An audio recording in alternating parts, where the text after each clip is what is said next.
tidak ada yang menghalangi kalian untuk merekam, ya kan? Bahkan kalau tidak ada yang rekam pun tetap saja bisa sangat terjadi kebocoran. Kalian atau ada kawan kalian yang ikut masuk karena punya link, dan itu ya itu bagian dari orang di luar internal, ya itu artinya sudah menjadi ruang publik. Apalagi ketika saya berniat untuk memposting setiap video-video yang akan kita buat demi kepentingan ilmu pengetahuan. Nah, memang bagus, memang memposting itu bagus, cuman ya yang perlu diperhatikan adalah jangan sampai ketika kita memposting itu ada pelanggaran hak cipta atau hak intelektual pihak lain. Ya, itu bisa digugat, bisa panjang urusannya.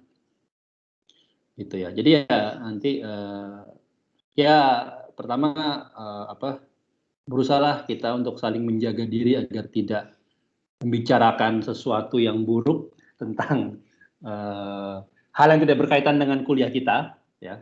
Kalau kita ngomongin kuliah kita nggak apa-apa, kita bahas sampai habis-habisan nggak ada masalah secara ilmiah, ya. Cuman yang tidak berkaitan dengan kuliah kita, itu apakah orang lain atau apa politik, sosial, budaya yang memang bisa menyinggung pihak lain, itu ya nggak usah dibicarakan di ruang kelas. Ini tolong juga saya diingatkan, mungkin saya juga lupa. Dan yang kedua, ya saya khawatir kalau saya men-sharing ya apa-apa yang saya punya itu secara bebas, itu bisa terjadi pelanggaran hak cipta atau hak intelektual. Jadi ya saya rasa di zaman ini kalian sudah tidak punya kesulitan lagi untuk mengakses hal-hal tersebut, ya. Jadi saya tidak mau men-sharing, tapi silahkan kalian gunakan kemampuan skill kalian untuk mencari hal-hal seperti ini, sangat mudah ditemukan. Ya. Oke, saya akan coba tunjukkan apa saja buku-buku yang kemarin saya sebutkan. Mungkin kalian juga sudah punya kali ya.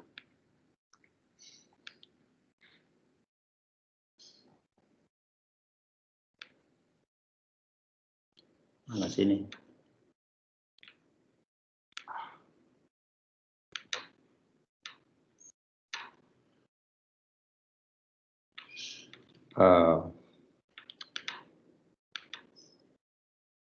Oke. Ya, sudah kelihatan ya. Yang pertama buku ini ya, Introduction to General Relativity by Louis Ryder. Mungkin ketika saya tulis kemarin tidak terlalu jelas. Sudah terlihat ya? Sudah, Pak. Oke. Sudah, Pak. Ya, ini di sini saya tidak akan katakan ini buku pegangan utama, meskipun saya kalau ngajar selalu bawa buku ini. Karena memang ada ini termasuk buku yang sangat istilahnya sangat user friendly lah. Ya, ini bab-babnya, kontennya, Introduction, Special Relativity, Differential Geometry. Tentunya tidak semua bab di sini akan saya bahas ya. Saya hanya akan membatasi untuk beberapa bab saja dibahas. Saya akan nukil dari di sini beberapa bab saja. Yang kedua, buku yang juga cukup user friendly adalah Space-Time and Geometry: An Introduction to General Relativity by Sean Carroll. Ini juga isinya kontennya kurang lebih mirip-mirip ya, tidak berjauhan.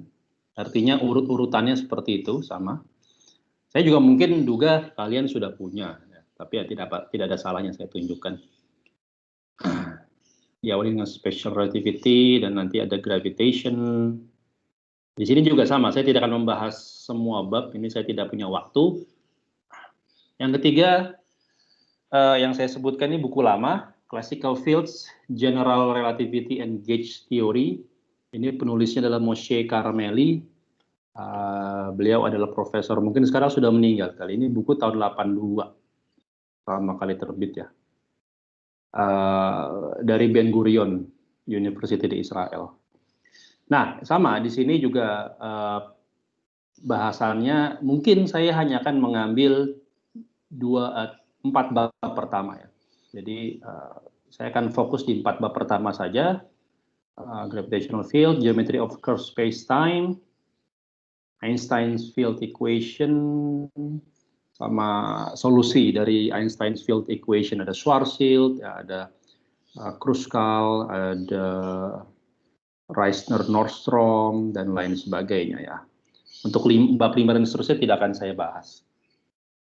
Dan juga mungkin buku utama terakhir yang saya gunakan itu adalah General Relativity, An Introduction for Physicists. Ada Hobson, kemarin saya tulis Hobson, tapi ada beberapa pengarangnya. Hobson, Evstafew, and Lazenby. Ini juga buku yang cukup user friendly, meskipun saya baru aja megangnya, ini belum lama. Saya sudah tahu lama, tapi baru akhir-akhir ini aja mengaksesnya secara langsung untuk kuliah. Kontennya ya mirip-mirip, karena urut-urutannya selalu seperti itu. Ya. Manifolds, geometri, diferensial geometri, kalkulus, vektor kalkulus, ya, tensor kalkulus, elektromagnetism, ya. Mungkin saya tidak akan, paling banyak sampai bab 12 itu pun tidak semua bab ya. Care dan lain sebagainya sudah terlalu advance, tidak akan saya bahas. Oke, itu mungkin 4 buku utama yang jadi saya jadikan panduan. Ada satu buku yang kemarin saya sebutkan, tapi saya tidak tampilkan di sini karena saya juga lagi nyari itu PDF-nya di mana. Quantum Field Theory, pengarangnya juga Lewis Ryder. Quantum Field Theory ini 3 bab pertama membahas mengenai Classical Field Theory. Jadi Anda bisa juga jadikan sebagai pegangannya. Oke, habis ini ada pertanyaan? Ini Pak, manifold itu buat setelah UTS Pak ya materinya artinya, sama JIAR? Ya, mungkin itu materinya setelah UTS. Ya, itulah kenapa tadi saya katakan saya tidak membahas semua bab di masing-masing buku, karena di sini kuliah kita adalah kuliah teori medan klasik, jadi tidak khusus mengenai gravitasi atau relativitas umum, tapi juga saya perlu membahas mengenai medan-medan klasik non-gravitasional yang lain, seperti medan elektromagnetik, dan juga medan skalar ya. Nah ini makanya itu saya butuh waktu setengah semester lah untuk membahas ini. Jadi medan gravitasi dengan segala formalisme modern itu saya masukkan di setengah semester terakhir, makanya saya tidak punya banyak waktu untuk membahas semua bab itu. Jadi di situ akan dibahas juga tentang manifold. Sebenarnya gini, Anda ya ini bocoran aja. Saya tidak akan terlalu mengikuti style dari ketiga buku tersebut ya. Yang saya akan mengikuti buku yang classical fields-nya Moshe Carmeli, akan lebih ke secara algebraik ya. Ya mungkin saya akan menyinggung sedikit mengenai manifold, tapi tidak akan perspektifnya tidak akan terlalu dari geometri. Kalau manifold itu kan perspektif geometri ya. Anda bisa baca itu buku-buku tersebut. Di Moshe Carmeli dia tidak menggunakan perspektif manifold ya. Tapi tidak apa-apa, Anda silakan baca sendiri, Anda tolong pelajari ya, itu akan menambah pemahaman ya. Ya, manifold itu dibahas setelah di setengah semester kedua setelah UTS. Ada pertanyaan lagi? Dan juga ini juga perlu disadari karena kuliah daring seperti ini saya punya keterbatasan dalam menerangkan ya, tidak sebebas kalau di depan kelas di papan tulis ya. Saya sudah terbiasa belasan tahun mengajar atau belajar riset ataupun mengajar dengan menulis di papan tulis ya. Apalagi kalau di Amerika itu kan blackboard pakai kapur. Itu nikmat sekali kalau nurunin persamaan pakai kapur, apalagi kalau kapurnya bagus dan blackboardnya bagus. Di Indonesia di UI diharuskan pakai whiteboard. Makanya saya di ruangan saya bela-belain beli blackboard biar bisa tetap punya tradisi menulis dengan blackboard dan kapur.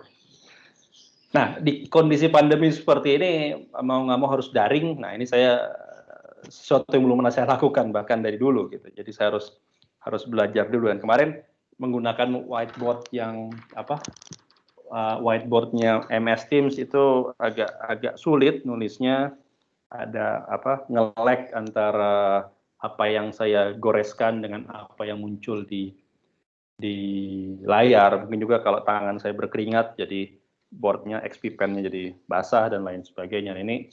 Ini sangat mempengaruhi efektivitas saya mengajar, ya. Jadi saya sambil mencoba mengimprove, ya. Tapi artinya di sini bahwa ya perlu disadari sejalan dengan spirit kurikulum merdeka yang memang juga sudah diterapkan, ya. Saya di sini mungkin akan mengurangi, atau bukan mengurangi, tapi tidak 100% full menjabarkan seperti di tahun-tahun sebelumnya yang saya lakukan. Jadi saya ya mungkin ada bagian-bagian yang akan saya leave out as a homework, ya, untuk kalian turunkan. Jadi dengan demikian kalian juga bisa sama-sama belajar, dan saya juga tidak terlalu banyak menghabiskan waktu untuk menulis seperti itu, karena sebenarnya di sini yang time consuming-nya bukan menurunkan, tapi bagaimana mencoba menuliskannya dengan metode daring. Itu yang saya punya sejauh ini masih belajar, ya. Jadi kalau saya lihat cara saya menurunkan dengan papan ini, dengan board ini, dengan open board ataupun whiteboard, ini memang time consuming. Jadi saya khawatir kalau terlalu banyak menghabiskan waktu di situ, jadi malah tidak tercover semuanya. Jadi kita coba lebih interaktif, ya. Oke, tanpa berpanjang lebar, silakan ada yang bertanya. Kalau nggak ada bertanya, kita bisa melanjutkan masuk ke kuliah.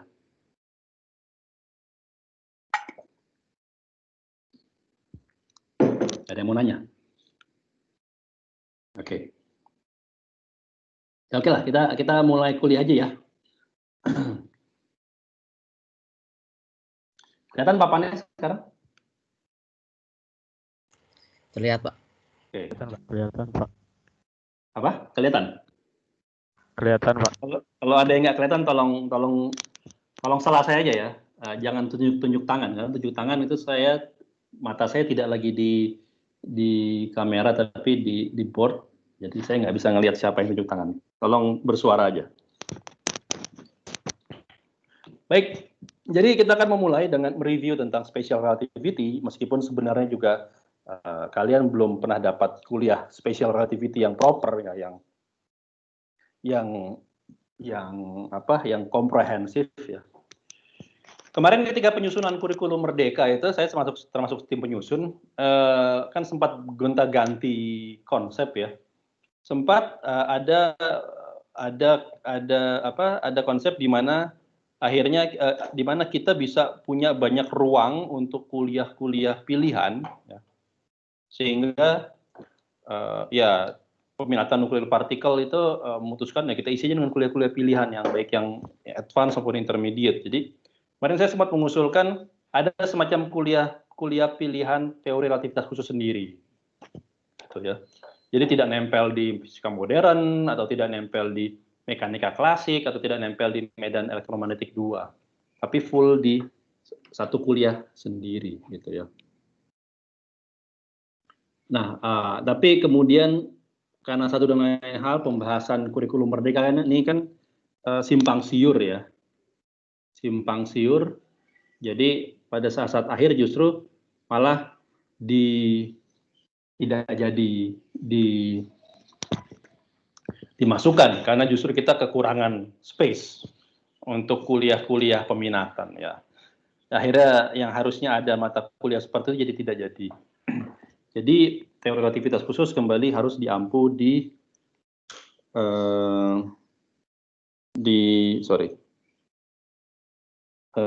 harus kembali dimasukkan ke teori medan klasik.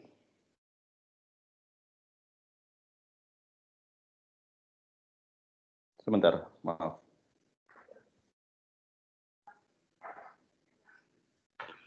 Oh, tampaknya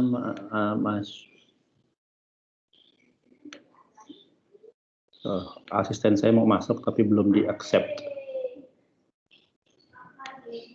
Tapi sudah saya accept tadi, sebentar.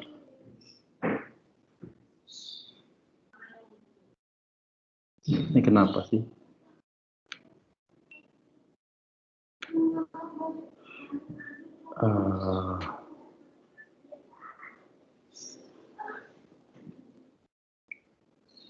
Oke.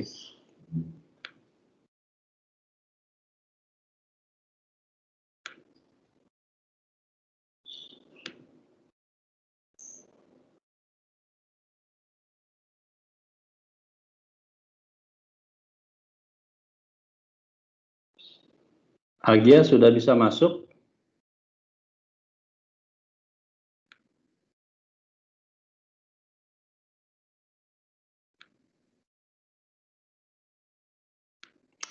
Kok request lagi sih?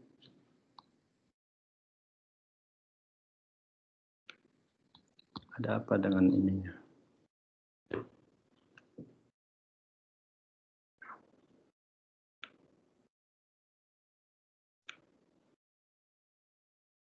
Sudah masuk belum Agianya?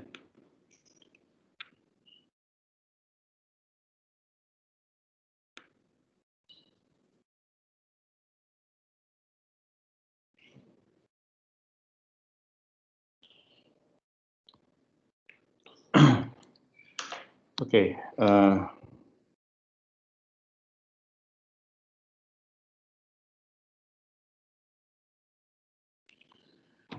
Oke, anyway,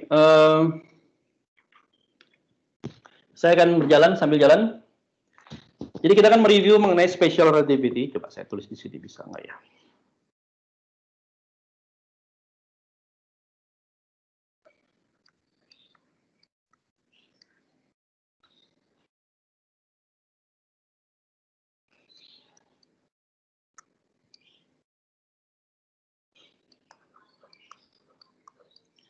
Ya, mohon dimaklumi adalah tulisan saya menjadi jauh lebih jelek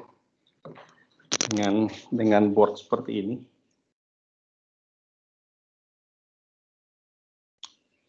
What's wrong?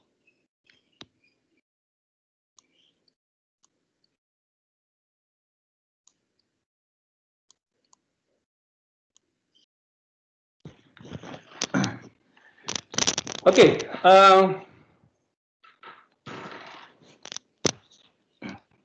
di mekanika klasik, Anda sudah belajar mengenai apa yang dinamakan sebagai Galilean transformation. Ini masih ingat nggak Galilean transformation itu apa?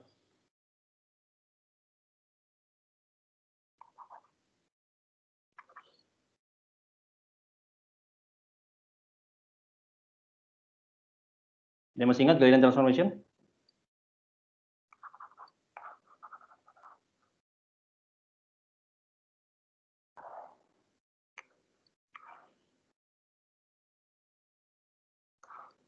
Yang ikut mekanik klasik sama saya, harusnya masih ingat ya?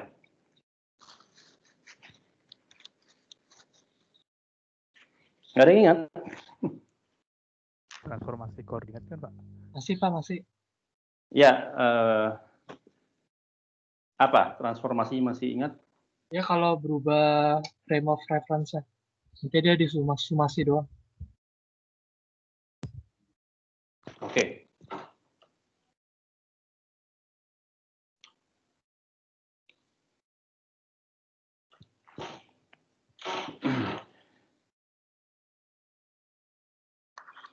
Nah, kan saya selalu punya kesulitan dengan menulis.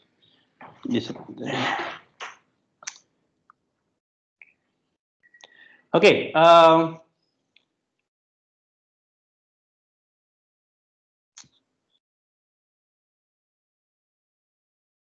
In the meantime, Agia sudah masuk kah?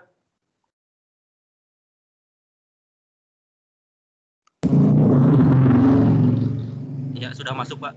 Oke. Ya, ini perkenalkan Agia, asisten saya. Silakan perkenalkan diri kamu.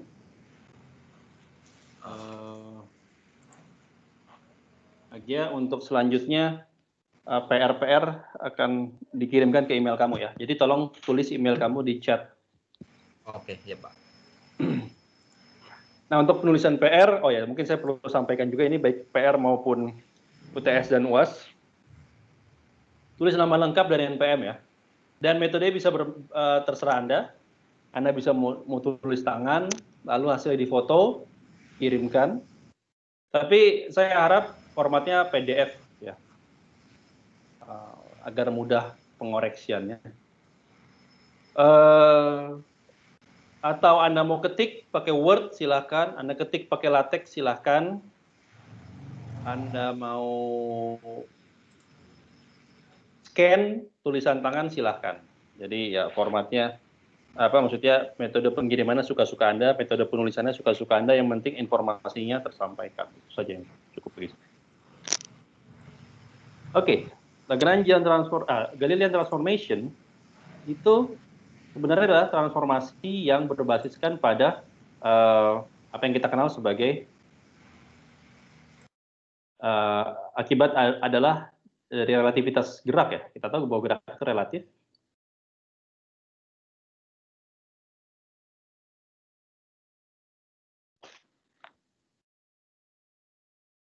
Sini saya bisa menggambarkan suatu kerangka koordinat atau kerangka acuan ya. Kita namakan kerangka K. Untuk memudahkan ini saya ambil X, Y, dan Z.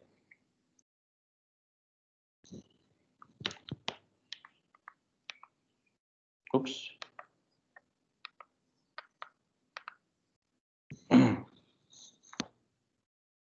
Oke.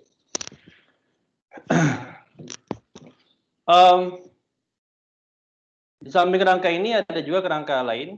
Jadi ini adalah kerangka yang kalau Anda ingat kuliah mekanika klasik, maka kerangka inersial. Apa definisi kerangka inersial? Ingat definisi kerangka inersial? Kerangka acuan inersial adalah? Dia yang ngikutin beberapa syarat yang ada itu, kalau salah. Apa itu syaratnya? Itu yang saya tanyakan. Dia diam atau bergerak dengan kecepatan konstan with respect to another frame. Relatif terhadap kerangka acuan lain ya. Ya, oke.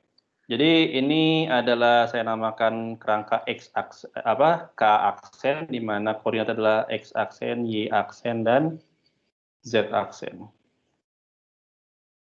Jadi ini adalah dua buah kerangka acuan yang inersial. Karena K aksen ini bergerak dengan kecepatan P, saya ambil pada arah sumbu X saja untuk memudahkan, dan konstan, kecepatannya konstan ya, P-nya konstan. P ini konstan. Sehingga dengan kata lain, di sini kita bisa menurunkan transformasi Galilean. Saya sudah pernah bahas di mekanika klasik bahwa transformasi Galilean artinya saya bisa menyatakan X aksen dalam X, Y aksen dalam Y, dan Z aksen dalam Z, ya kan? Jadi Anda bayangkan saya punya dua kerangka, katakanlah K itu adalah kerangka stasiun, K aksen adalah kereta yang bergerak menjauhi atau mendekati stasiun. Katakanlah menjauhi stasiun. Kereta bergerak dengan kecepatan konstan, ya, dan K ini, ya, stasiun itu kan diam relatif terhadap tanah. Maka kedua kerangka ini dapat kita katakan sebagai kerangka acuan inersial satu sama lain. K adalah kerangka acuan inersial relatif terhadap K aksen, dan juga sebaliknya, K aksen adalah kerangka acuan inersial relatif terhadap K. Sorry, tadi saya sudah rekam ya, sudah record ya. Sudah, Pak. Oke, biar nggak lupa. Nah, di sini ada apa hubungan antara X aksen dengan X, Y aksen dengan Y? Masih ingat?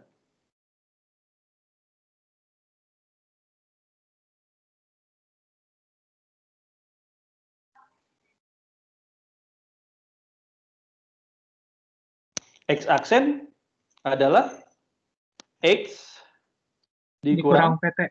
PT, ya kan? PT. Simpel aja. Jarak yang Anda ukur dari kereta itu sama dengan jarak yang Anda ukur kalau dihitung dari stasiun, tapi dikurangi dengan berapa jarak yang sudah ditempuh oleh kereta, gitu kan? Nah, karena kereta bergerak pada arah sumbu X, maka tidak ada perubahan pada arah Y dan Z, sehingga Y aksen dan Z aksen ini besarnya sama, ya. Inilah yang kita namakan sebagai sebagai transformasi Galilean. Dan transformasi Galilean ini juga disuplemen atau ditambahkan dengan kondisi bahwa di kedua kerangka ini, baik di kerangka K aksen maupun kerangka K, ini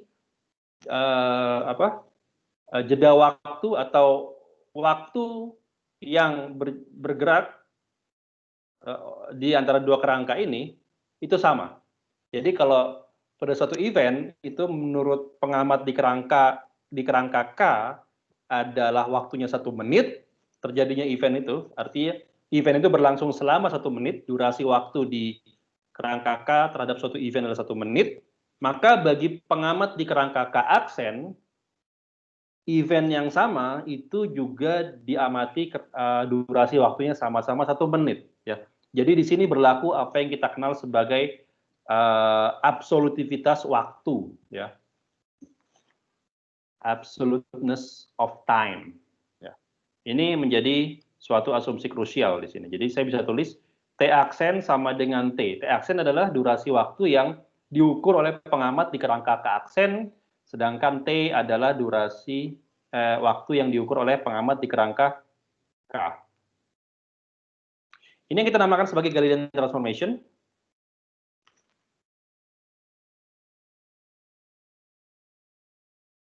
Sesimpel ini, Galilean transformation. Ada pertanyaan sampai sini? Dan Galilean transformation ini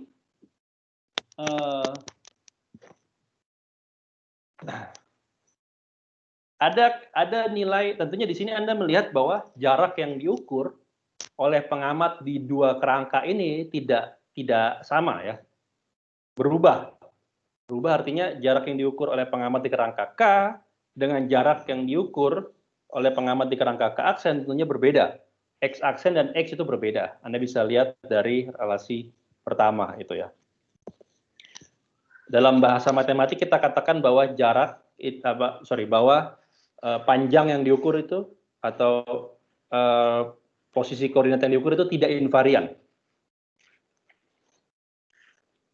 Ya, Anda lihat di sini jarak pada sumbu X itu tidak invarian, atau panjang pada sumbu X itu tidak invarian.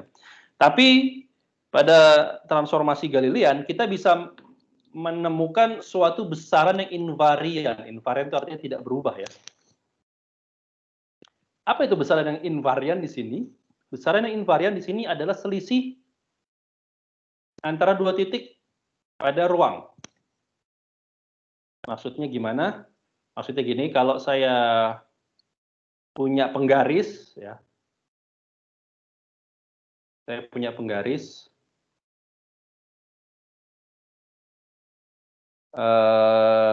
di kerangka K saya ukur penggaris itu panjangnya adalah 1 meter, katakanlah. Ini penggarisnya, katakanlah panjangnya L. Sorry. Penggarisnya panjangnya L.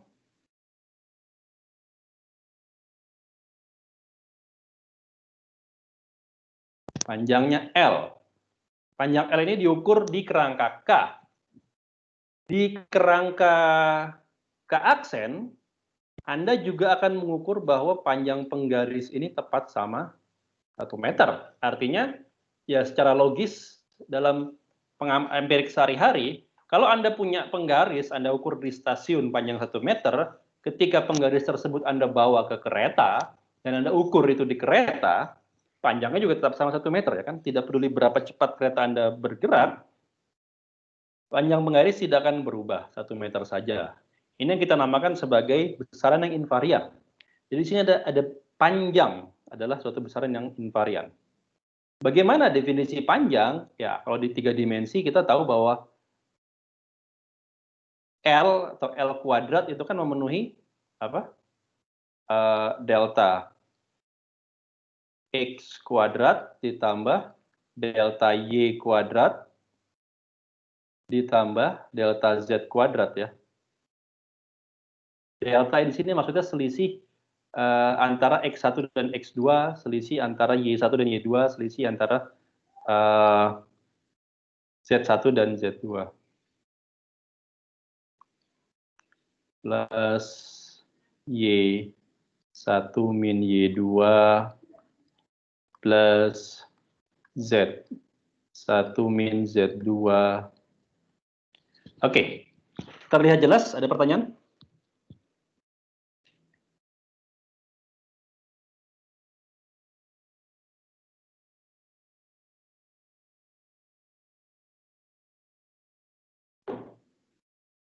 Terlihat dengan jelas ya? Ada pertanyaan ya? Iya, Pak. Oke, nah bagaimana kita bisa menunjukkan bahwa panjang ini invarian? Ya, Anda lihat di sini pada kerangka pada kerangka K menurut saya, ini adalah panjang yang diukur. Ya.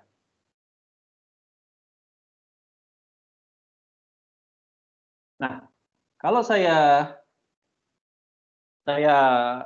ukur di kerangka acuan L aksen, maka jadi saya namakan L aksen kuadrat gitu ya. Maka ini adalah delta X aksen kuadrat ditambah delta Y aksen kuadrat ditambah delta Z aksen kuadrat, ya kan? Nah, delta Y aksen dan delta Z aksen kan sama dengan delta Y dan delta Z ya. Jadi mungkin yang perlu sedikit penanganan di delta X-nya. Delta X tadi Anda ingat bahwa ini adalah, saya tulis seperti ini ya.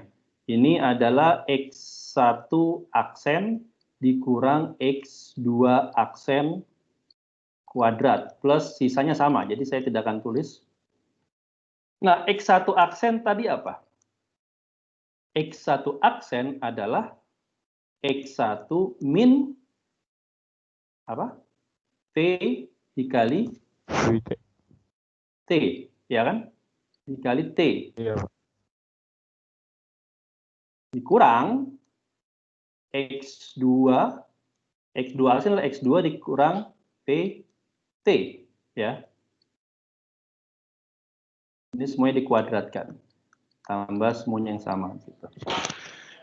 Nah, yang krusial tadi bahwa waktu yang diukur di pengamat itu sama, sehingga T1 akan sama dengan T2, maka saya bisa cancel ya. VT1 sama dengan VA dan VT2 akan saya bisa cancel.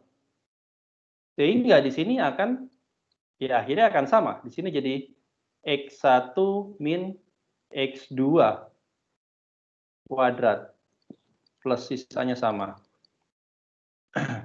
Dengan kata lain, ini membuktikan bahwa panjang yang diukur di kerangka K aksen, yaitu L aksen kuadrat, itu sama dengan panjang yang diukur di kerangka K atau L kuadrat. Jadi di sini kita punya yang namanya konsep invariant length atau invariansi panjang. Ya. Invariant length. Oke, sampai sini ada pertanyaan?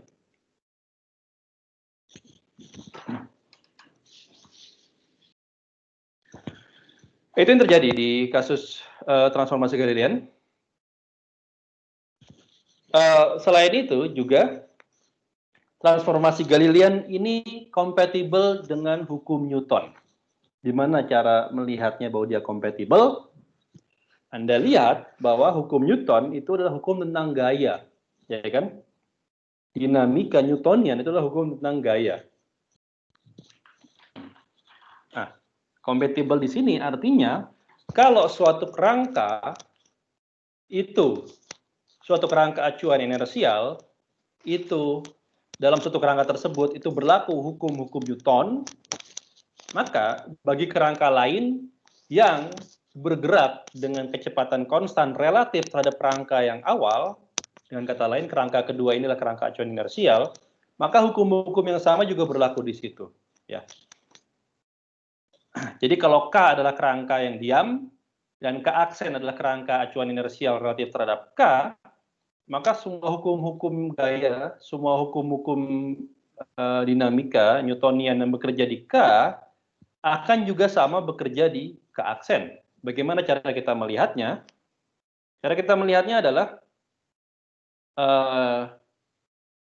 Anda bisa lihat tadi kalau X aksen itu adalah X min PT, maka X aksen dot, dengan kata lain turunan pertama dari X aksen terhadap waktu, ya. Waktu di sini kan universal ya, jadi T aksen sama dengan T, gitu kan. Maka X aksen dot ini sama dengan apa? Sama dengan X dot dikurang T. Ya. Ini kecepatan kecepatan relatif. Artinya apa? Artinya kecepatan yang diukur oleh pengamat di kerangka bergerak adalah kecepatan yang diukur oleh pengamat di kerangka diam dikurangi dengan kecepatan kerangka bergerak tersebut. Atau dengan kata lain, kecepatan yang diukur oleh seseorang di dalam kereta, kecepatan mobil di luar kereta, yang diukur oleh seseorang di dalam kereta itu sama dengan kecepatan mobil yang diukur oleh pengamat di stasiun dikurangi dengan seberapa cepat kereta tadi bergerak terhadap stasiun, ya. Itu aja artinya. Nah, kalau saya lanjutkan, saya lakukan turunan 2 kali. Jadi X aksen double dot, karena kita tahu V adalah konstan, maka ini sama dengan X double dot, ya. Dan juga berlaku sama, Y aksen dan Z aksen kan sama ya. Tadi, maka Y aksen double dot ini sama dengan Y double dot saja. Z aksen double dot sama dengan Z double dot saja. Artinya apa? Artinya, kalau di kerangka K, saya mengukur gaya F itu sebagai M dikali A, atau M dikali X double dot arah X ditambah Y double dot arah Y ditambah Z double dot arah Z, maka di kerangka yang baru, gitu ya, di kerangka yang baru saya akan mengukur gaya F sebagai F aksen, dan F aksen ini adalah M. M-nya diasumsikan dalam transformasi Galilean sebagai suatu yang invarian juga, dikalikan A aksen. A aksen itu apa? A aksen adalah X aksen double dot ditambah Y aksen double dot ditambah Z aksen double dot. Nah, tapi X aksen double dot tadi sudah kita turunkan sama dengan X aksen, sama dengan X double dot. Y aksen double dot dan Z aksen double dot juga sama dengan Y double dot dan Z double dot. Jadi ini sama dengan F yang diukur di oleh pengamat di kerangka K. Jadi di sini berlaku kompatibilitas hukum Newton, bahwa hukum Newton yang berlaku di kerangka K akan berlaku juga di semua kerangka yang bersifat inersial, acuan inersial terhadap kerangka K. Sampai sini ada pertanyaan?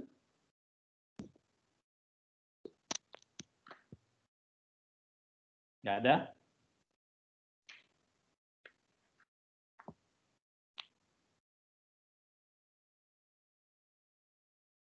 Nggak ada yang tanya ya? Ini nggak ada yang tanya karena tidur atau memperhatikan? Nggak ada, Pak. Masih ingat pelajaran yang kemarin. Itu masih masuk pembahasan saya ya, waktu itu ya. Oke, ini tadi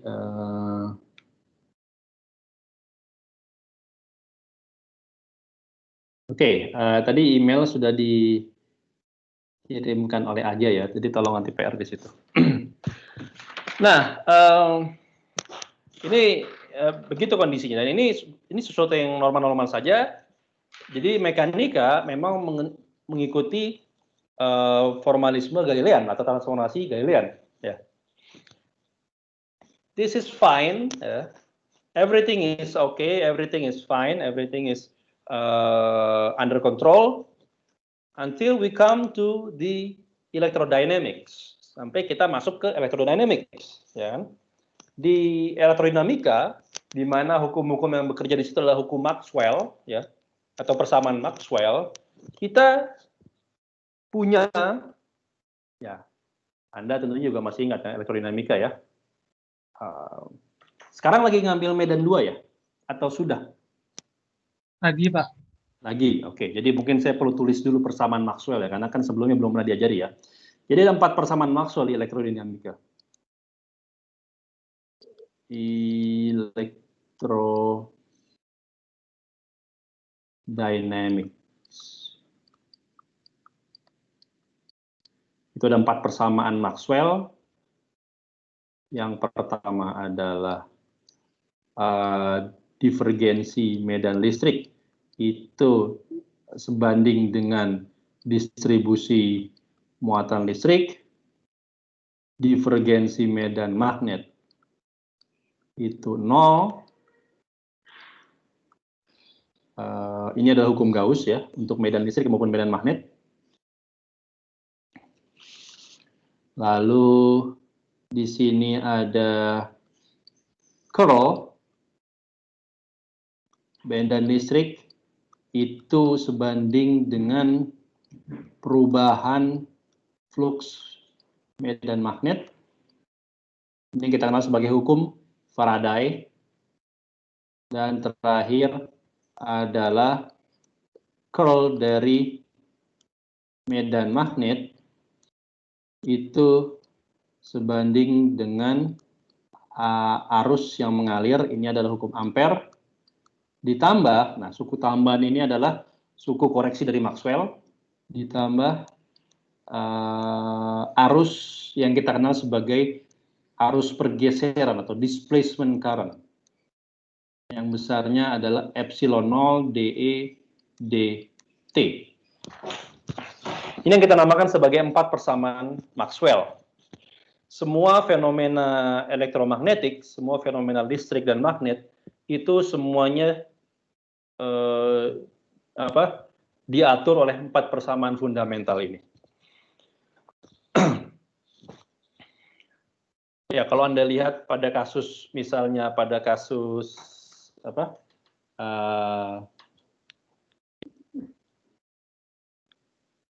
ini secara umum ya. Nah, pada kasus tiada tanpa muat, tanpa sumber ya, ini 0, gitu ya.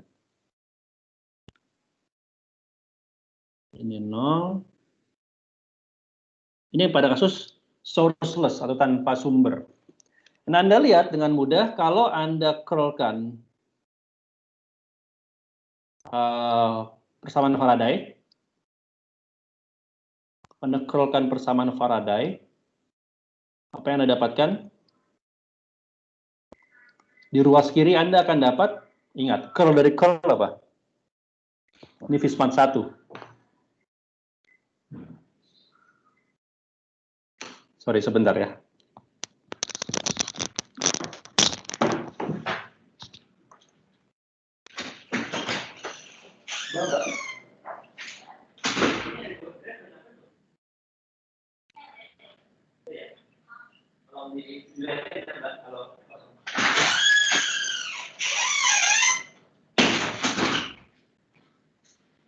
Mohon maaf.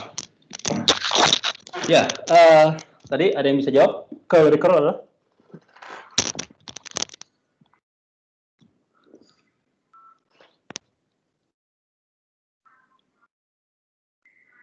Halo. Fishman satunya masih ingat? Nah, ini Pak, nabla, terus div dikurang sama nabla kuadrat. Dari div gitu ya, grad ya. Dari div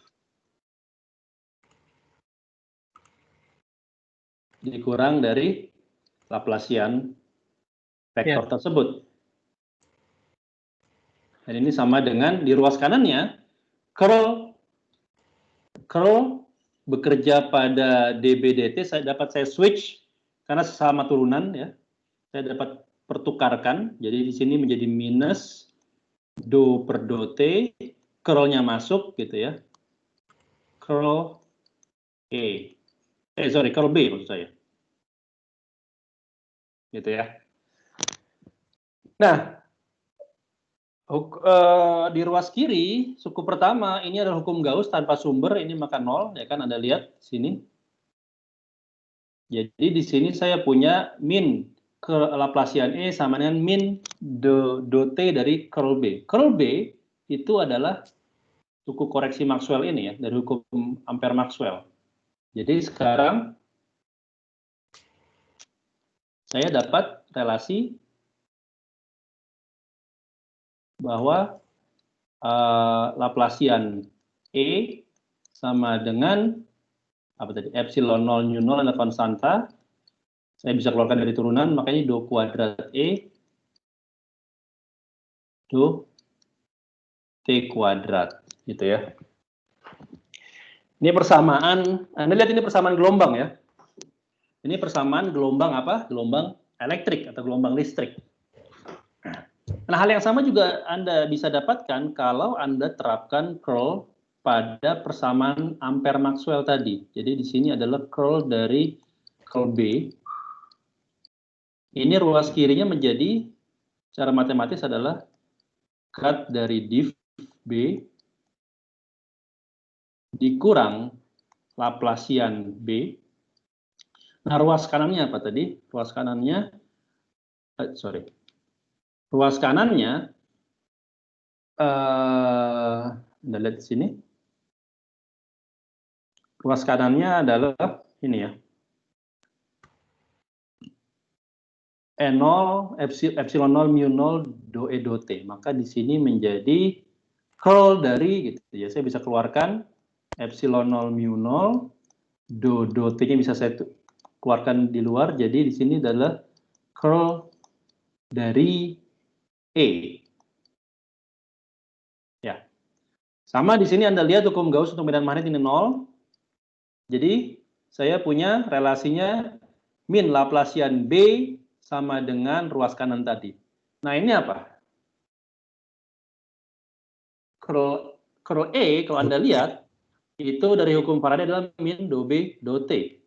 Jadi di sini, secara umum saya punya Laplacian B sama dengan epsilon 0, mu 0, do T lagi, ya. B, sini ya. Jadi Anda lihat, di sini saya punya persamaan gelombang juga, tapi untuk medan magnet. Ya, untuk persamaan gelombang magnetik. Ini persamaan gelombang elektrik. Ini persamaan gelombang magnetik, ya. Dan keduanya ini punya cepat rambat yang sama. Berapa cepat rambatnya? Saya namakan kecepatan rambatnya V gitu ya. Cepat rambatnya adalah Kecepatan saya. koefisien di sini ya. Berapa tuh? 1/mu 0 N0. Iya, koefisien di sini tuh besarannya apa? Meter per second. Bukan. Akar meter per second. Akar seper meter per second. Oh iya. Anda bisa cek lagi persamaan gelombang. Dengan kata lain, di sini V kuadratnya adalah seper epsilon 0 mu 0. Atau dengan kata lain, V-nya adalah seper akar epsilon 0 mu 0. Ya. Dan kalau Anda masukkan nilai epsilon 0 dan mu 0, ini akan dapatkan sekitar 3 kali 10 pangkat 8 meter per second. Nah, hasil ini yang membuat Maxwell memiliki dua postulat yang very bold, sangat berani gitu ya. Yang pertama bahwa fenomena kelistrikan itu tidak bisa dipisahkan secara fundamental dari fenomena kemagnetan. Keduanya ini setara, ya kan? Karena Anda lihat yang merambat bukan hanya gelombang listrik saja, tapi juga gelombang magnet dengan kecepatan yang sama. Jadi keduanya merambat dengan kecepatan yang sama. Yang nanti di kuliah Medan 2 Anda akan lihat bahwa ada perbedaan arah getar, ya. Tapi mereka sama-sama merambat di arah yang sama dengan kecepatan yang sama. Sejak itu maka kita menamakannya gelombang elektromagnetik, gelombang elektrik dan magnetik. Yang kedua, dari besar kecepatan itu, Maxwell membuat kesimpulan atau membuat hipotesis yang berani bahwa kecepatannya itu sangat dekat sekali dengan kecepatan cahaya yang di tahun segitu itu sudah diramal atau sudah diukur oleh orang, sudah diukur oleh di laboratorium. Sehingga Maxwell berkesimpulan bahwa apa yang dinamakan cahaya itu tiada lain daripada spektrum dalam gelombang elektromagnetik. Jadi dengan 4 persamaan tadi, Maxwell menyatukan bukan saja fenomena elektrik dengan magnetik, tapi juga fenomena optik. Jadi dia melakukan unifikasi dari tiga fenomena fisika.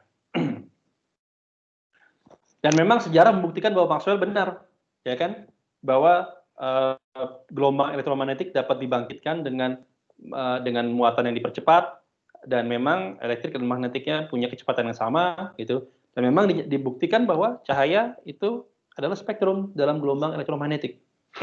Ketiganya benar. Jadi ini yang mendasari suksesnya teori elektromagnetika Maxwell. Jadi kalau di mekanika itu Newton, mekanika Newton adalah formalisme fundamental yang mendasari semua hukum gerak. Maka di fenomena elektromagnetik 4 persamaan Maxwell adalah suatu governing equations, persamaan yang mendasari semua fenomena elektromagnetik. Oke, sampai sini pertanyaan?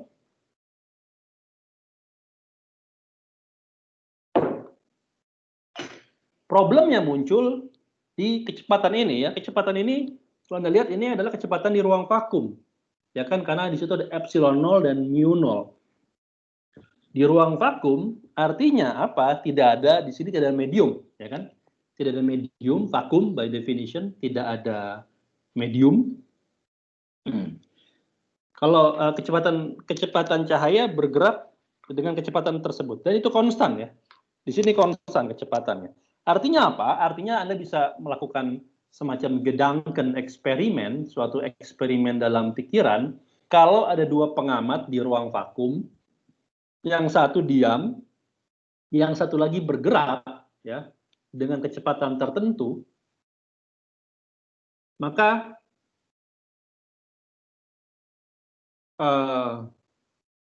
sorry, sebentar, ada sambil mengecek ada email di sini.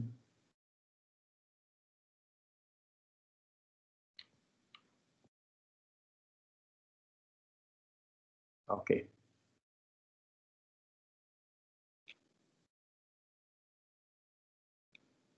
Sorry.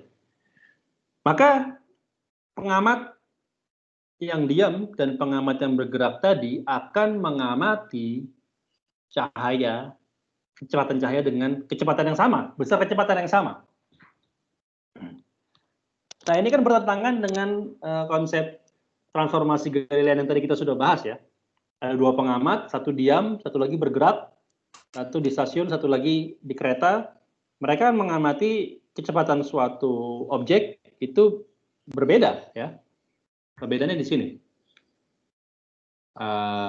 Di sini ya tadi, ya. Di sini, ini. Ini kecepatan yang diukur oleh pengamat yang bergerak relatif terhadap pengamat yang diam. Tapi pada kasus cahaya, hal itu tidak berlaku, gitu ya. Karena kecepatan cahaya hanya dipengaruhi oleh mediumnya. Jadi di medium ruang vakum, kecepatannya sama. Kecepatan di medium vakum itu berbeda dengan kecepatan cahaya di medium non-vakum. Tapi kecepatan di medium non-vakum itu besarnya sama, tidak bergantung pengukuran pengamat di medium tersebut. Nah, ini yang menjadi problem ketika orang hendak mengawinkan atau mengakurkan pandangan mekanika Newtonian dengan pandangan elektromagnetika Maxwellian. Lalu orang di akhir abad 19 menggagas atau mempostulatkan yang namanya ether. Mungkin pernah dengar kali ya teori ether. Ada yang sudah pernah dengar? Sepertinya di SMA dibahas ya. Teori Nggak ada, ether. Pak. Apa? Nggak ada, SMA nggak ada dibahas ether. Apa dibahas? Percobaan Michelson-Morley? Itu pernah. Ya, itu kan sebenarnya percobaan yang dilakukan oleh Michelson dan Morley untuk mendeteksi ada nggak sih ether. Gitu. Jadi ether itu semacam suatu zat yang dia diasumsikan mengisi seluruh ruang, bahkan termasuk ruang vakum. Gitu ya. Jadi tidak ada yang namanya ruang vakum, karena ruang vakum pun diisi oleh zat yang namanya ether. Ether di sini beda dengan ether di kimia ya. Kalau di kimia ether memang ada, gitu. Tapi di fisika ini ada semacam postulat, ada zat yang namanya ether luminiferus, yang dia dipostulatkan sebagai medium perantara perambatan cahaya. Gitu. Jadi cahaya merambat di ether, dan ether ini istilahnya? Ya dia bisa punya kecepatan ya, kecepatan searah kecepatan cahaya atau kecepatan berlawanan arah dengan kecepatan cahaya. Artinya apa? Artinya cahaya pun mematuhi transformasi Galilean dengan adanya ether ini, gitu. Tapi percobaan Michelson-Morley sekitar tahun kalau nggak salah 1896 ya. Dia menggunakan interferometer ya, percobaan interferometer cahaya ya. Dia mengukur berbagai berkas cahaya yang diasumsikan merambat searah maupun tegak lurus dari arah gerak ether, gitu ya. Dan di situ dia harapkan adanya perbedaan pita terang gelap pada hasil interferensi. Ya. Tapi ternyata percobaan Michelson-Morley ini tidak menunjukkan adanya perbedaan tersebut. Lain dia menyimpulkan bahwa tidak ada yang namanya ether, gitu kan. Nah, tidak ada yang namanya ether. Nah, ini tentunya menjadi dilema atau menjadi problem bagi fisikawan di akhir abad 19. Sehingga seorang sarjana fisika muda ya, yang waktu itu bekerja di kantor paten, namanya Albert Einstein, di tahun 1905 dia mempublikasikan paper, ada 3 paper ya. 1 tentang gerak Brownian, 2 tentang efek fotolistrik ya, di tahun-tahun segitu juga fisika kuantum lagi berkembang. Yang ketiga adalah tentang gerak muatan dalam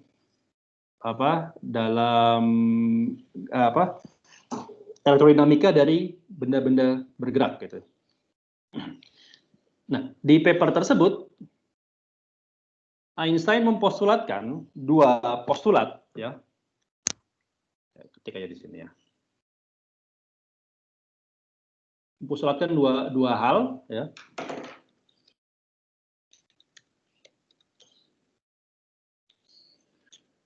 Yang pertama,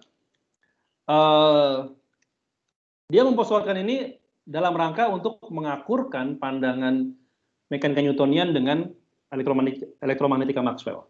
Yang pertama dia bilang bahwa law of physics are the same in all inertial frame of references. Yang kedua, the speed of light is a universal constant independent of observers. Oke. Bisa terbaca ya postulatnya yang saya tulis. Ini 2 postulat Einstein. Kenapa dia mempostulatkan ini? Dia berusaha untuk mengakurkan pandangan mekanika Newtonian dengan elektromagnetika Maxwellian. Poin pertama, postulat pertama, dia mengambil dari transformasi Galilean. Bahwa hukum-hukum fisika itu berlaku sama di kerangka acuan inersial. Kalau tadi Anda ingat, di transformasi Galilean, hukum-hukum gerak atau hukum-hukum Newton itu berlaku sama di sebuah kerangka acuan inersial, ya kan? Nah, di sini di postulat pertama Einstein memperluas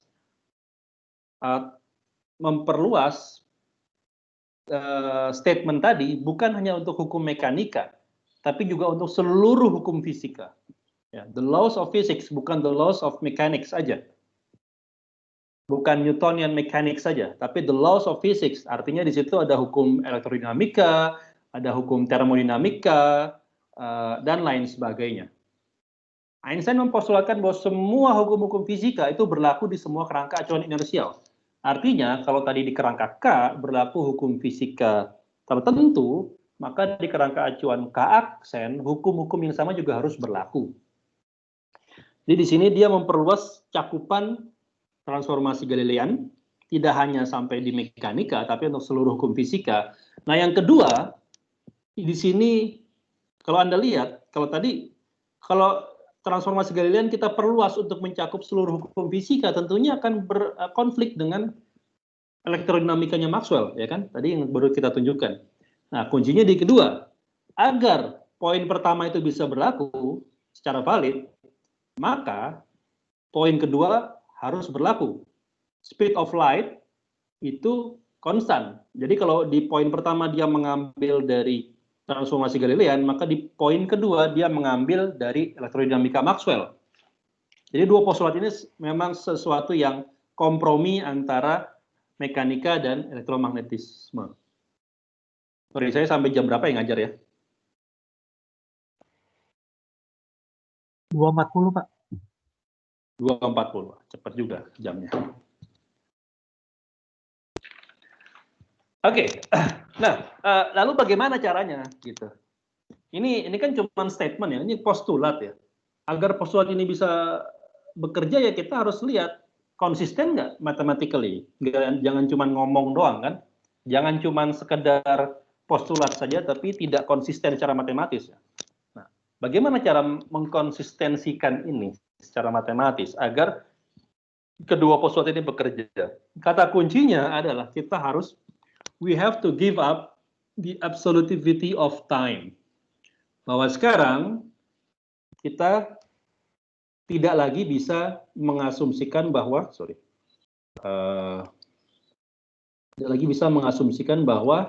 T sama dengan T aksen. Ya. Ini tidak lagi berlaku di sini. Karena yang berlaku adalah C aksen sama dengan C. Nah, ini yang kita terapkan di sini. Oke.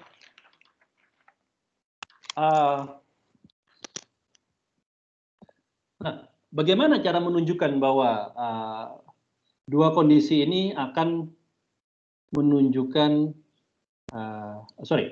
dua postulat ini dengan kondisi tersebut, itu artinya kalau kita lihat, transformasi Galilean itu kan valid dengan asumsi tadi ya, bahwa waktu yang diukur oleh kedua pengamat adalah absolut dan kecepatan yang diukur itu relatif. Nah, sekarang kita balik pemahaman itu bahwa sekarang waktu yang diukur tidak absolut, tapi kecepatan, khusus kecepatan cahaya itu yang absolut. Nah, sekarang kalau kita mengubah asumsi ini, maka berarti transformasi Galilean harus direnovasi atau harus dimodifikasi. Bahwa hukum-hukum fisika ini berlaku sama dalam semua kerangka acuan di poin pertama, itu memang bagian dari transformasi Galilean. Tapi sekarang transformasi yang memenuhi postulat ini bukan lagi transformasi Galilean karena asumsinya sudah dirombak.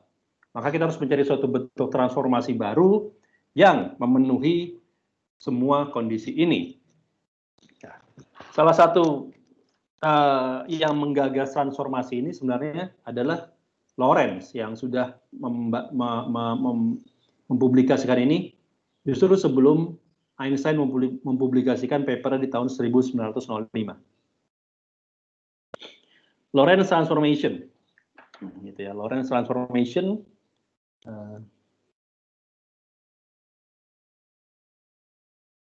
Lorentz transformation. Jadi kita sekarang akan menggunakan transformasi pengganti Galilean transformation yang namanya Lorentz transformation.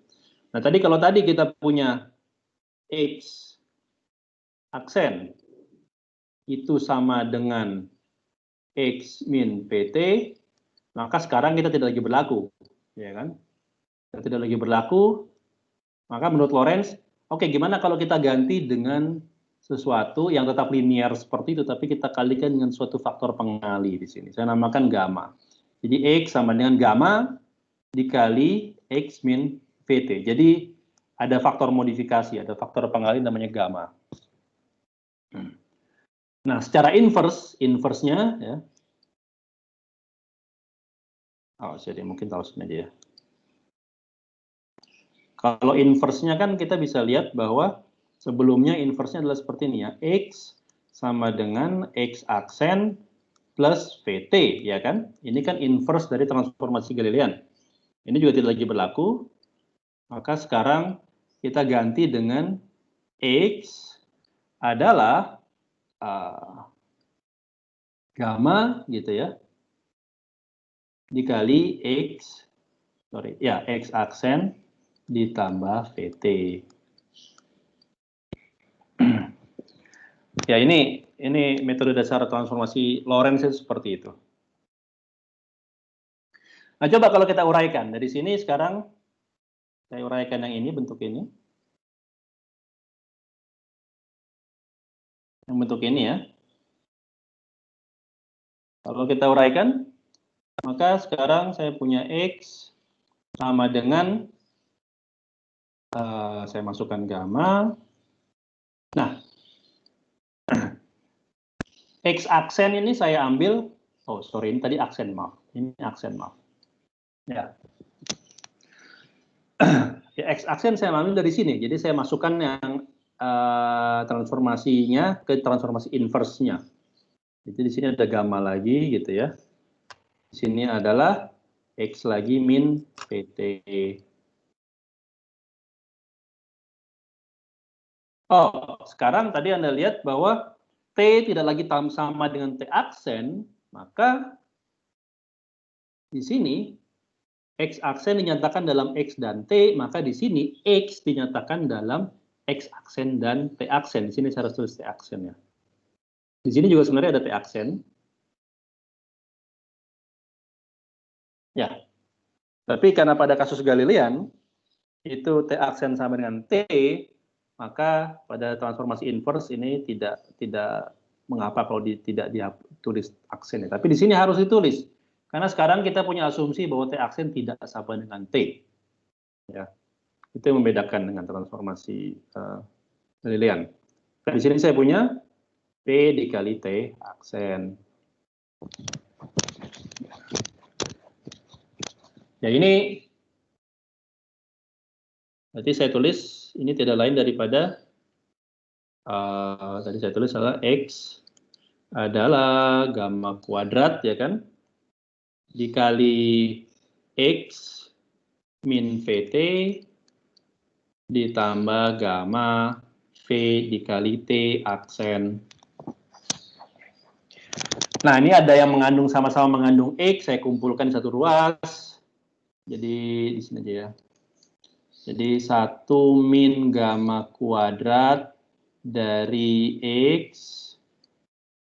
ini sama dengan V, itu saya tulis V, karena sama-sama mengandung V, ada sama-sama mengandung gamma juga. Lalu di sini adalah T aksen dikurang gamma T. Oke. Ya.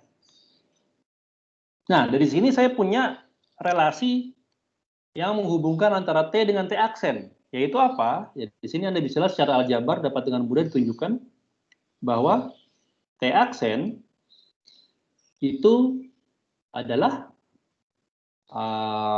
gamma T, ya kan? Ditambah 1 min gamma kuadrat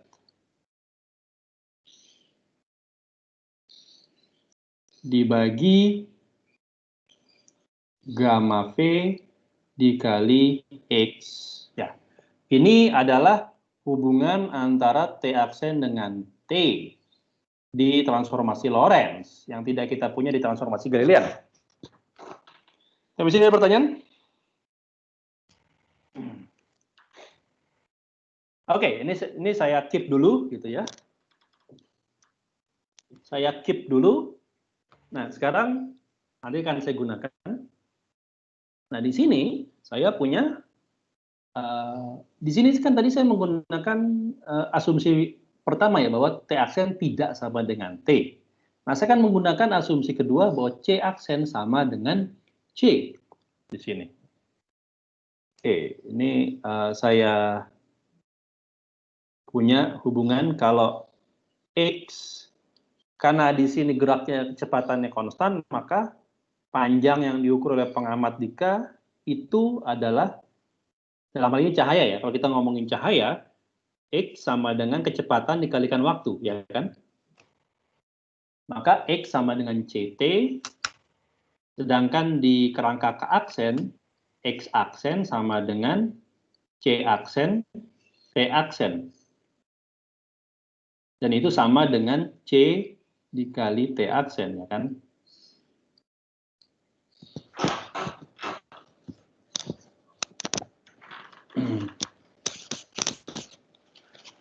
Oke, nah sekarang coba lihat yang ini ya, bentuk ini. Kalau saya uraikan di sini,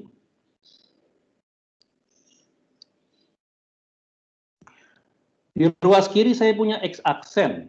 X aksen saya akan menggunakan definisi transformasi Lorentz ini. Maka di ruas kiri saya bisa menulisnya sebagai gamma dikali X min VT. Nah, di ruas kanan saya punya C dikali T aksen. Nah, T aksen adalah sudah saya dapatkan di sini kan. Ini T aksen. Jadi T aksennya yang langsung saya masukkan ke sini ya. Adalah gamma T ditambah 1 min gamma kuadrat per gamma V dikalikan X. Oke. Ya, ini masalah aljabar, Anda bisa dengan mudah menyederhanakannya. Anda bisa cek, kalau Anda sederhanakan bentuk ini,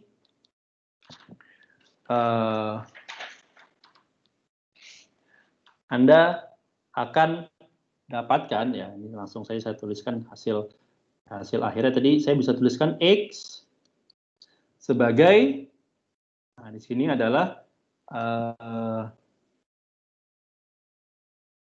gamma T dikali C plus V dibagi dengan gamma kuadrat, gamma dikurang C per gamma V dikali 1 min gamma kuadrat. Ya, ini hasil yang saya dapatkan ya tadi dari aljabar tadi ya. Langsung saya sederhanakan. Oke, ini saya dapat saya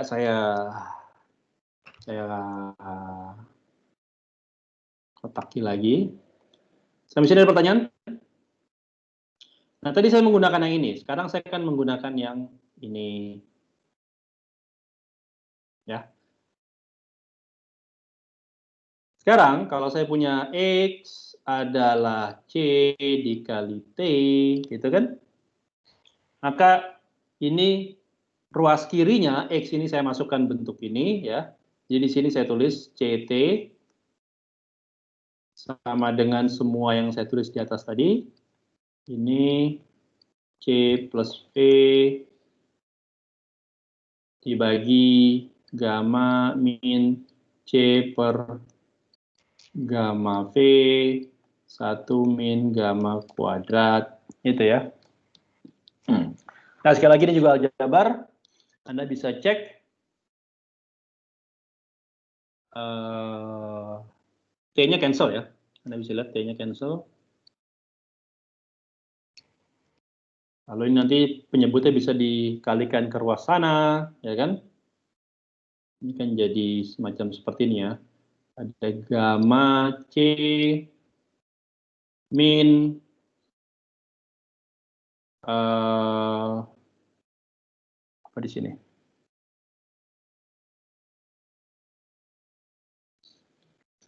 Sorry.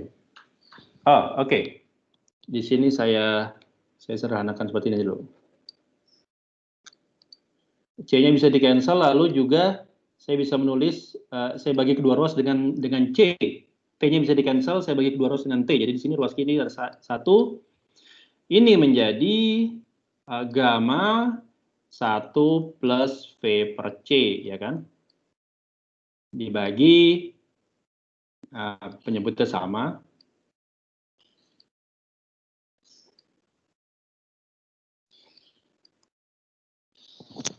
Nah, ini kalau Anda kalikan kan bisa langsung Anda lihat bahwa ini adalah gamma, ini minus tadi ya.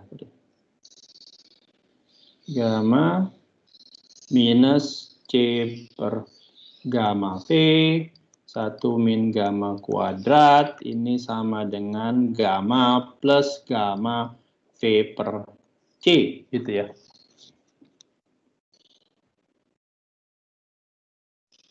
Ini kan gamma bisa di-cancel ya. Nah, ini Anda lihat, Anda bisa tunjukkan dengan mudah bahwa saya akan dapat relasi yang Anda sudah kenal sebagai faktor Lorentz. Ya, Anda bisa lihat bahwa gamma kuadrat ini dapat ditulis sebagai, ini hasil akhirnya ya, Anda bisa cek aja. 1 min seperakar 1 min V kuadrat per C kuadrat. Oke, sampai sini ada pertanyaan? Ini yang orang namakan sebagai... Itu ya. Ada, kalau dikuadratin akarnya mestinya hilang kan? Oh, sorry ya. Ini bukan kuadrat. Ini adalah gamma saja ya. Gamma saja, terima kasih. Ya. Ini adalah gamma saja. Gamma kuadrat berarti hilang akarnya. Ya, terima kasih. Tadi siapa ya? Saya belum melihat orangnya. Joel, Pak. Joel, oke. Terima kasih, Joel. Nah, ini orang namakan sebagai Lorentz factor.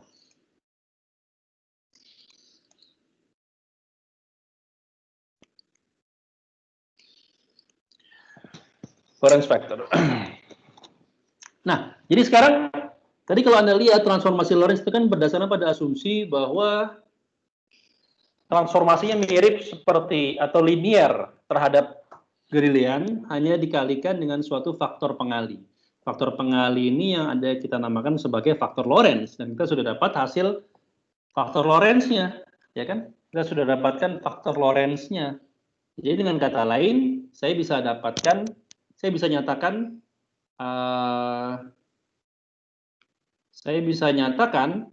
X aksen dalam X dan VT secara lengkap karena gamanya sudah saya tahu. Demikian pula inverse-nya. Dan juga saya bisa nyatakan T aksen dalam X dan T. Ya, ingat T aksen sekarang tidak sama dengan T, tapi T aksen adalah fungsi dari X dan T. Saya juga sudah tahu gamanya apa. Ya. Oke, tadi kalau saya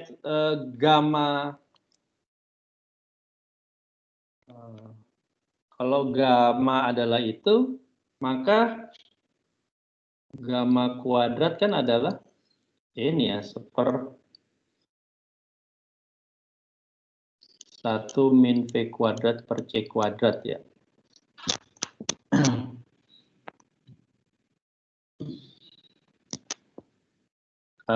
Atau gini, saya tulis, ya kalau saya inverse-kan sepergamma kuadrat, ya ini berarti adalah 1 min V kuadrat per C kuadrat. Atau dengan kata lain, sepergamma kuadrat dikurang 1 itu adalah minus V kuadrat per C kuadrat. Nah, berdasarkan ini Anda bisa masukkan kembali ke persamaan mana tadi? Persamaan T aksen dan persamaan X aksen. Anda akan dapatkan transformasi Lorentz secara umum dapat ditulis dalam bentuk seperti ini.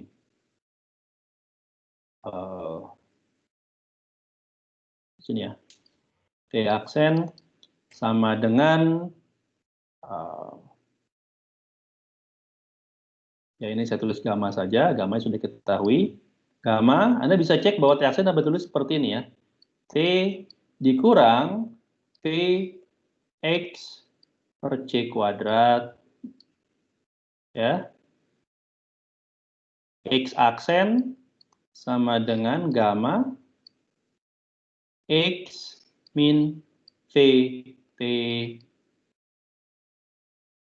Y aksen sama dengan Y, Z aksen sama dengan Z. Jadi ini adalah apa yang kita kenal sebagai Lorentz transformation. Satu set transformasi baru yang menggantikan transformasi Galilean agar mekanika Newton kompatibel dengan elektromagnetika Maxwell. Sudah waktu. Ada pertanyaan lain? Ada pertanyaan sampai sini?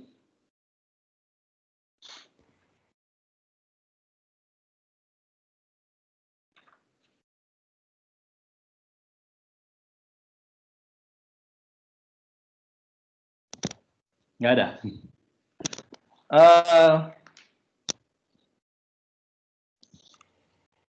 Oke, kalau Anda lihat, ini ya Anda bisa sederhanakan juga. Saya definisikan suatu, tadi gamma sudah ada definisinya. Saya akan definisikan beta. Beta ini adalah V per C. Maka di sini saya bisa menulis transformasi Lorentz tadi menjadi seperti ini. T aksen sama dengan gamma dikalikan T dikurang beta X per C ya. X aksen adalah gamma X dikurang V. X dikurang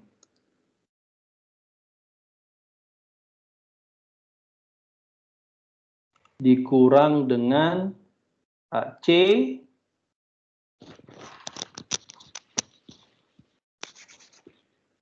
dikalikan beta dikalikan T ya.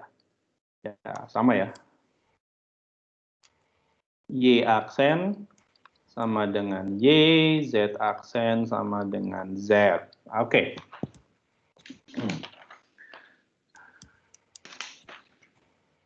Nah, ini kita namakan sebagai transformasi Lorentz. Jadi mungkin saya minta waktu 5 menit tambahan karena tadi saya sempat keluar masuk ya. Hari ini, abis ini ada kuliah lagi? Tidak. Tidak ada, Pak. Oke, Tidak ada, Pak. 5 menit lah. Ada pertanyaan sampai sini? Nah, sekarang untuk alasan yang akan mempermudah kita ke depannya, saya akan membuat notasinya sedikit lebih kompak.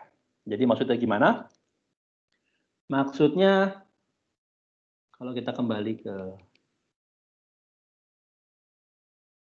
ini ya. Ini X, saya akan menulis X itu sebagai koordinat X1. Ya. Jadi 1 di atas ini bukan pangkat, tapi notasi ya, indeks. Dan koordinat Y ini sebagai koordinat, sebagai koordinat X2. Gitu. Jadi saya tidak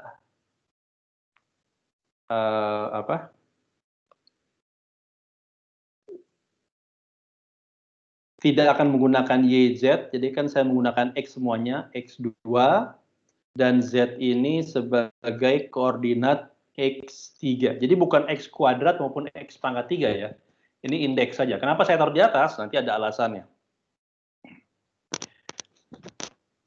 Nah ini X aksen berarti adalah X1 aksen.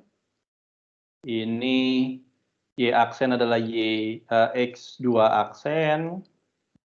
Dan Z aksen adalah X3 aksen.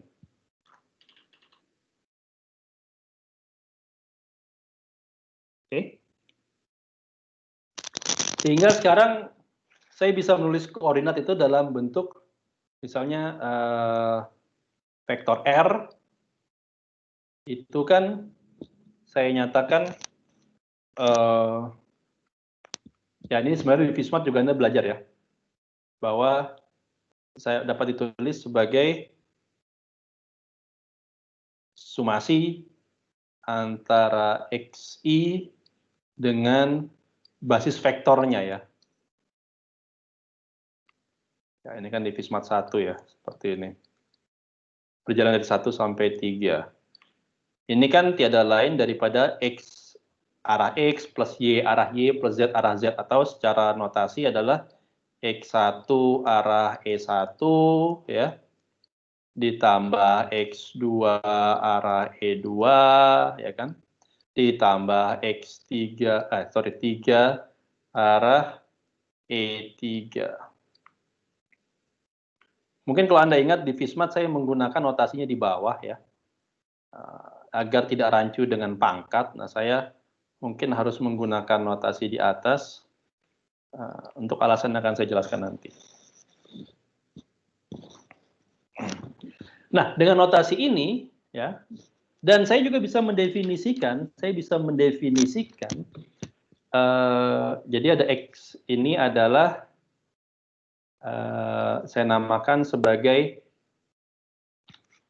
tadi X1, ini X2, ini X3.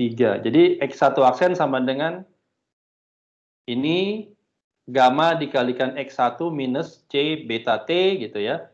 X2 aksen sama dengan X2, X3 aksen sama dengan X3. Oke. Nah, saya akan mendefinisikan X0. Saya akan mendefinisikan X0. X0 itu apa? X0 itu didefinisikan sebagai C dikalikan T. Kenapa harus ada C-nya? Ya, karena X itu kan dimensinya panjang. Ya.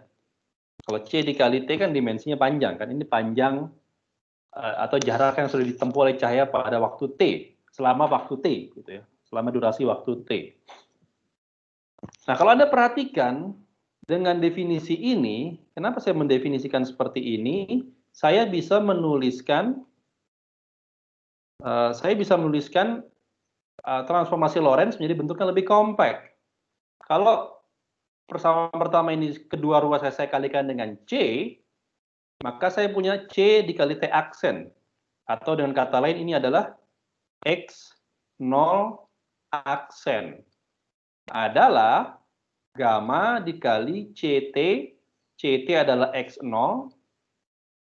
Dikurang, apa? C-nya jadi cancel di suku kedua, jadi beta dikalikan X adalah X1. Ya. X1 aksen itu dapat saya tulis sebagai gamma dikali, ini kurang tutup. Oke. Gamma dikali X1 yang tidak aksen dikurang, nah, beta dikali apa? CT adalah X0, ya. Nah, sama X2 aksen sama dengan X2 dan di sini X3 aksen sama dengan pencet.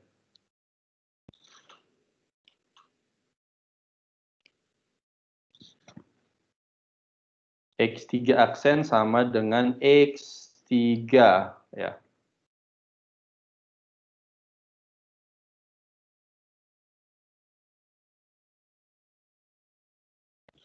Nah, inilah bentuk yang itu ya, apa itu yang X1 aksennya itu bukan aksara C beta ya? Tahu nggak?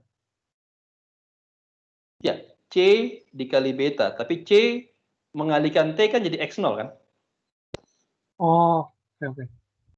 Jadi saya menyatakan semuanya dalam bentuk X0 sampai X3. Itulah kenapa saya definisikan X0 agar sekarang transformasi Lorentz-nya menjadi lebih apa ya, lebih indah dilihat ya. Ya kan? Jadi Anda lihat X0 aksen sama X1 aksen itu cuman pertukaran posisi aja. Nolnya di mana, satunya di mana gitu kan. Kita tidak dipusingkan lagi dengan C ya, sudah nggak ada lagi C di sini. C-nya sudah diserap di X0 dan beta. Ini bentuk transformasi Lorentz yang lebih compact, yang lebih jelas, yang lebih simetris. Oke. Baik, waktu saya sudah habis. Ada pertanyaan lain? Kalau tidak ada, saya akan coba kasih PR. PR pertama. PR saya tulis di sini aja ya. Jadi silakan dicatat, nanti dikumpulkan minggu depan, berarti hari Jumat ya.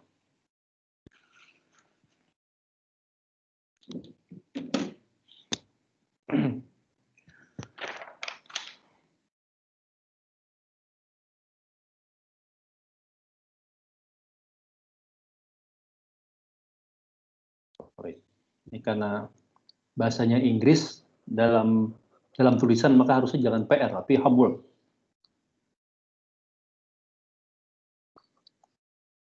Homework.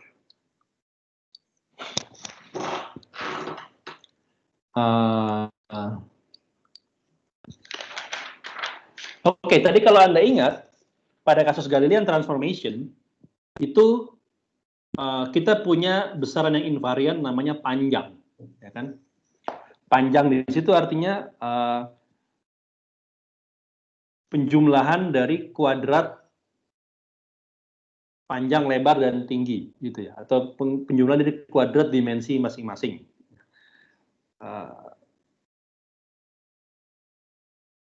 Sekarang tunjukkan bahwa, ya, prove that L square tadi tidak lagi invarian. It's no longer invariant under Lorentz transformation ya. Jadi L kuadrat tidak lagi invariant under Lorentz transformation.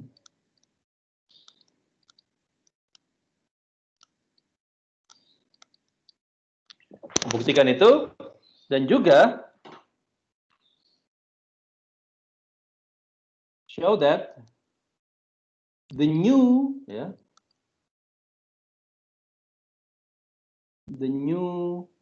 invariant, suatu besaran yang invarians di sini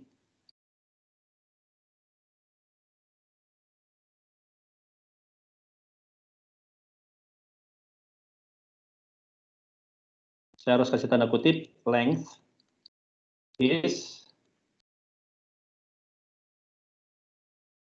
saya akan namakan ini sebagai delta karena selisih ya, delta S kuadrat, kalau tadi delta L kuadrat ya. Ini bahwa sekarang meskipun delta L kuadrat itu tidak lagi invarian, tapi kita masih tetap bisa mendefinisikan suatu panjang dalam tanda kutip yang invarian.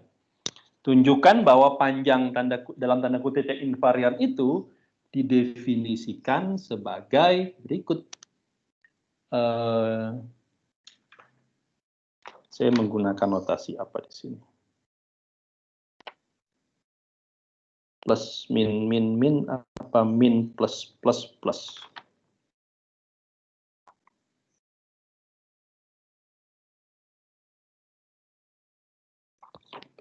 Sorry, sebentar saya agak lupa kalau di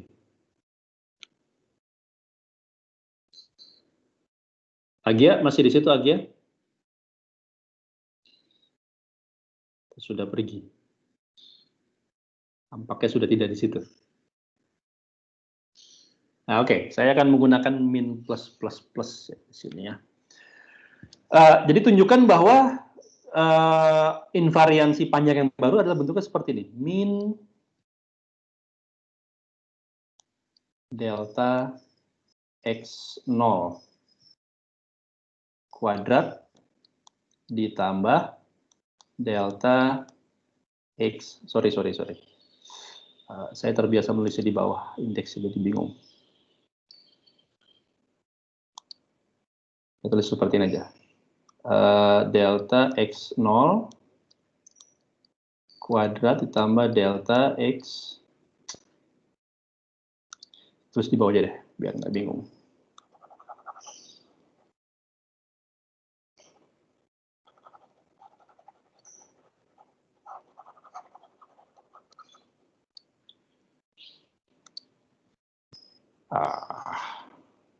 Bahwa delta s kuadrat ini adalah min delta x0 dikuadratkan ditambah delta x1 dikuadratkan ditambah delta x2 dikuadratkan ditambah delta x3 dikuadratkan. Ini yang kita namakan sebagai invariansi panjang yang baru. Artinya apa? Artinya invariansi panjang ini konsekuensinya bahwa delta S aksen kuadrat itu haruslah sama dengan delta S kuadrat. Nah, ini tolong buktikan. Buktikan bahwa kondisi ini itu akan memenuhi ini. Paham ya?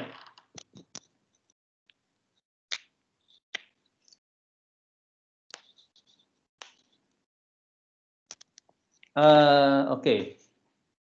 Satu lagi.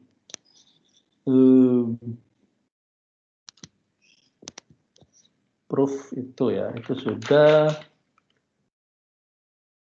Variansi panjang sudah.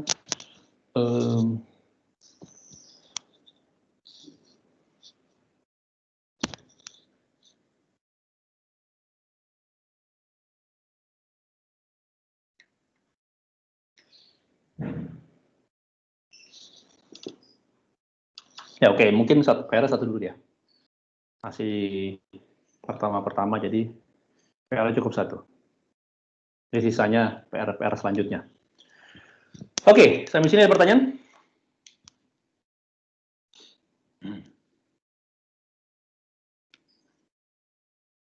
Sudah selesai ditulis? Kalau sudah selesai ditulis, saya stop screen sharing. Udah, Pak. Sudah ya, oke. Baik. Pak, silakan. Kalau saya kerjainnya pakai metode yang lain boleh nggak, Pak? Boleh. Maksudnya metode yang lain, Pak? Saya yang matriks gitu. Apa? Kayak pakai matriks gitu, Pak. Boleh, silakan. Silakan.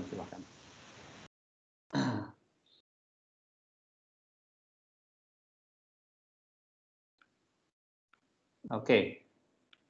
Kalau nggak ada pertanyaan, mungkin kita akhiri di sini ya. Kita akhiri sampai sini. Kita akan lanjutkan di hari Jumat depan.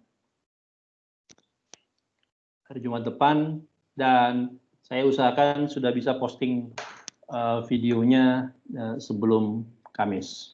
Oh ya, video-video yang juga sudah berlalu ini akan saya coba post di YouTube ya. Oke, ada pertanyaan? Ada pertanyaan? Kalau tidak ada pertanyaan, maka terima kasih sudah datang di sore ini. Assalamualaikum dan selamat sore semuanya. Waalaikumsalam. Silakan kalau mau meninggalkan ruangan.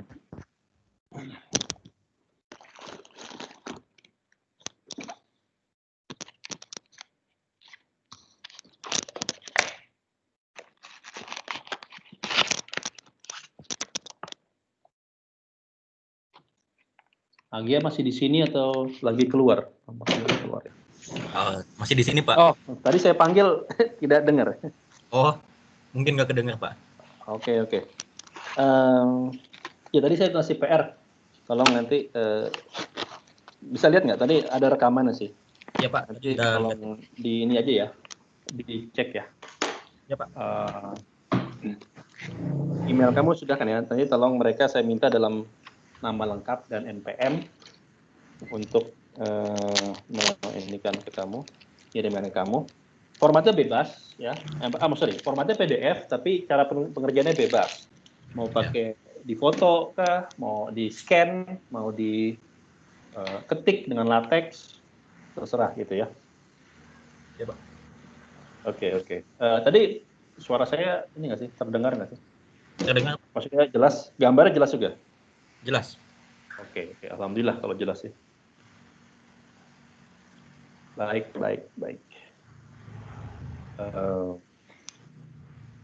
Ezra masih di sini? Sudah hilang. Gia, gimana? Saya baru sempat catch up lagi dengan kamu. Ya, sekarang saya udah di Depok, Pak. Di Depok ya? Tinggal di mana? Masih di kosan yang lama sih, Pak. Masih di kosan. Itu masih bisa di-maintain kemarin selama kamu pulang? Bisa, Pak. Jadi, ya bayarnya lewat transfer biasa aja sih. Tapi berarti tiap bulan dibayar gitu?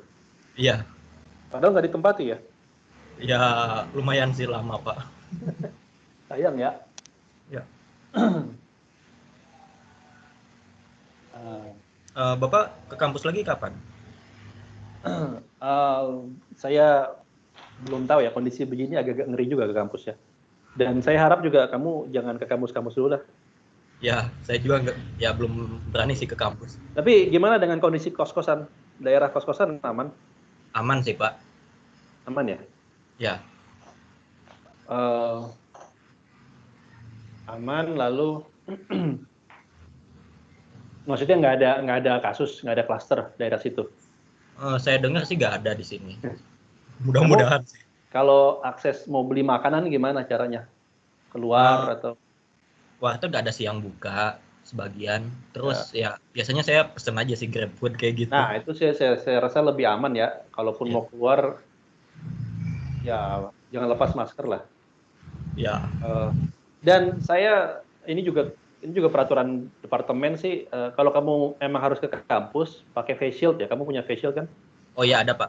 Sorry, ini belum saya matikan.